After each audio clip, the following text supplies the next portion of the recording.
নমস্কার বন্ধুরা, মা ও মেয়ের রান্না বান্নায় আপনাদের জানাই সবাইকে স্বাগত। আজকের রেসিপি পেঁয়াজ কলি পোস্ত। বেশ কিছুটা পেঁয়াজ কলি নিয়ে একটু বড় বড় করে কেটে নেব। আমার চ্যানেলে নতুন বন্ধু হয়ে থাকলে চ্যানেলটি সাবস্ক্রাইব করে আমার পাশে থাকার অনুরোধ রইল। আমি কিন্তু পেঁয়াজ কলির সঙ্গে একটা আলু দিচ্ছি, একটু বড় বড় করে কেটে নেব, মানে মোটা মোটা করে। এবার ভালো করে ধুয়ে নেব। শিলে একটু পোস্ত বেটে নিচ্ছি। পোস্তটা শিলে বাটলে রান্নার স্বাদটাও কিন্তু অনেকটা ভালো হয়, আর পোস্তটা খুব ভালো মতন বাটাও হয়। কড়াইতে তেল গরম করে কাঁচা লঙ্কা কালো জিরে ফোড়নে দিয়ে একটু নাড়িয়ে চাড়িয়ে নিয়ে এবার দিয়ে দেব কেটে ধুয়ে রাখা পেঁয়াজকলি, আলু আর পরিমাণ মতো হলুদ আর লবণ দিয়ে নাড়িয়ে চাড়িয়ে নেব।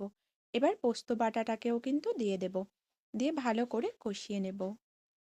একবার গরম ভাতের সঙ্গে এই শীতে এই পোস্ত খেয়ে দেখুন। পেঁয়াজকলি পোস্ত গরম ভাতের সঙ্গে কিন্তু খুব ভালো লাগে। একটু জল দিয়ে দিলাম, আর নামানোর আগে একটু কাঁচা সর্ষের তেল। আজকের রেসিপি কেমন লাগলো জানাতে ভুলবেন না। ধন্যবাদ।